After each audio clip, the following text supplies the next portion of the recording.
মাঝে বক্তব্য নিয়ে আসছেন আজকের অনুষ্ঠানের বিশেষ মেহমান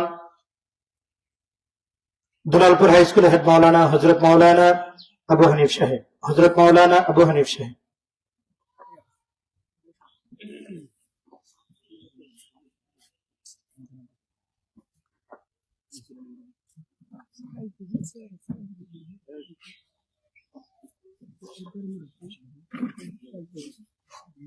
আসসালামু আলাইকুম ওয়া রাহমাতুল্লাহি ওয়া বারাকাতুহু।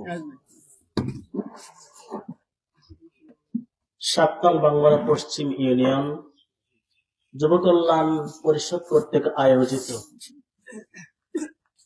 ষষ্ঠ প্রতিষ্ঠা বার্ষিক উপলক্ষে ইমাম সমাবেশ ও দোয়ার মাহফিলের সর্বজন শ্রদ্ধেয় প্রজ্ঞাবান আলেম দ্বীন অসংখ্য আলেম ওলামাদের উস্তাদ হযরতুল আল্লাম মাওলানা মুহাম্মদ আব্দুল মালিক সাহেব, উপস্থিত অত্র প্রতিষ্ঠানের সম্মানিত সাধারণ সম্পাদক, সুযোগ্য আলেম এবং আজকের অনুষ্ঠানের সঞ্চালনের দায়িত্বে যিনি আছেন হাফেজ মাওলানা মুহাম্মদ ইয়াসিন আরাফাত সহ অত্র প্রতিষ্ঠানের সম্মানিত উপদেষ্টা মন্ডলী, সদস্য মহোদয়, ৭ নং পশ্চিম বাংলা ইউনিয়ন পরিষদ এবং বেনিখোলা এবং পাজিরপুর বিষ্ণুপুর বিভিন্ন মসজিদের আইমে মাসাজিদ, মহান স্রষ্টা তারই দরবারে অসংখ্য শুকর।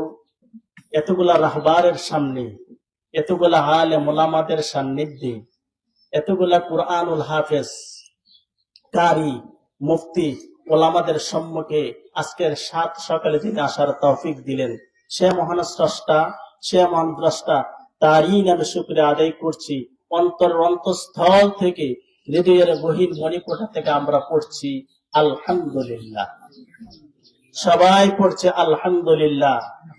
সম্মানিত উপস্থিতি, আমি কার সামনে কথা বলছি? যেনারা সারাক্ষণ কোরআন নিয়ে ব্যস্ত থাকেন, যেনারা সারাক্ষণ হাদিস নিয়ে পড়াশোনায় ব্যস্ত থাকেন। আমি যদি কোরআনুল কারিমের জন্য আপনাদের সাথে একটু কথা বলি, কোরআনুল কারিমের হাফেজ কে আছেন? অনেক দাঁড়াবে, অনেক হাত উঠাবে, উনি কোরআনের হাফেজ। আমরা যখন ছোট্টকালে মসজিদে লেখাপড়া করেছি, মক্তবে পড়াশোনা করেছি, তখন হাতে গোনা মুন্সি, মৌলবী, লকবদারি তাদের কাছ থেকে আমরা কোরআন শিখেছি, মক্তবে পড়াশোনা করেছি। কথাটা কি সত্য বললাম নাকি বাড়িয়ে বললাম?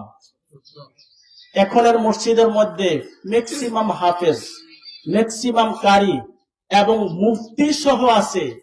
সত্যিকার অর্থে সমাজের পট পরিবর্তন কতটুকু আমরা করতে পেরেছি, সেই দায় দায়িত্ব জবাবদিহিকে আমাকে করতে হবে কি হবে না? হবে না? সেজন্য আমি কষ্ট দেওয়ার জন্য নয়, আমি একনিষ্ঠ ভাবে কয়েকটি কথা উপস্থাপন করি। আমরা মানুষের বাড়িতে দোয়া করি, খতম করি।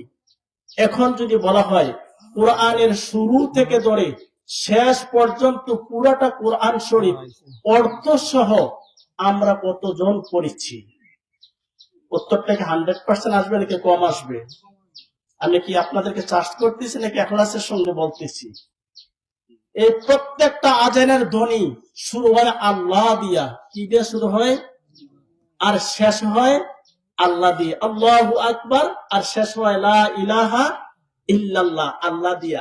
কিন্তু আমার মাথা থেকে ধরে পা পর্যন্ত, সকাল থেকে ধরে সন্ধ্যা পর্যন্ত, সন্ধ্যা থেকে ধরে সকাল পর্যন্ত আমি আমার সারাক্ষণ সর্বময় সময় আমার দায়িত্ব, আমার কর্তব্য, আমার ডিউটি, আমার উপর যত অর্পিত কাজ ছিল, আমি কি সবগুলা কাজকে সে আল্লাহর কথা মতো করতে পেরেছি? জবাব দেওয়া লাগবে কিনা? জোরে বলেন, লাগবে কিনা? পবিত্র কোরআনুল কারিমে কোরআন শব্দটা এসেছে। আমি একদম কোরআনের ছাত্র, দৈনিক কয়েক ঘন্টা কোরআনকে নিয়ে ঘাটাঘাটি করি। কোরআনুল কারিমে কোরআন শব্দটা এসেছে 69 বার। কিন্তু এই কোরআন কি নিয়ে আমরা কতবার?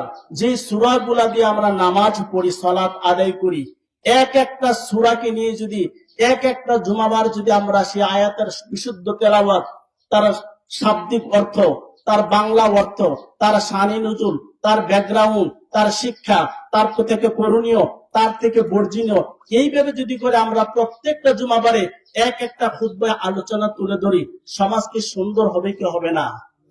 জোরে বলেন, হবে কি হবে না? আল্লাহ বলেছেন, ফামান তাবিয়া হুদায়া ফালা খাউফুন আলাইহিম ওয়ালা হুম ইয়াহজানুন।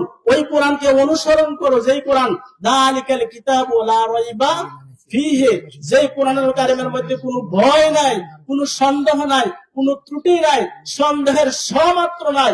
ওই কোরআনকে যারা অনুসরণ করবে, ওই কোরআনকে যারা অনুকরণ করবে, ওই কোরআনকে যারা জীবনের রঙে রঙিন করবে, ওই কোরআন দিয়ে যারা জীবনকে পরিচালনা করবে, দুনিয়াতে তাদের কোনো ভয় নাই, পরকালে তাদের কোনো চিন্তা নাই। তারা দুনিয়াতে থাকা অবস্থায় তারা ঈমানদার হবে, আর মরার সঙ্গে সঙ্গে আল্লাহ তাদের জন্য জান্নাত কবুল করে নেবে।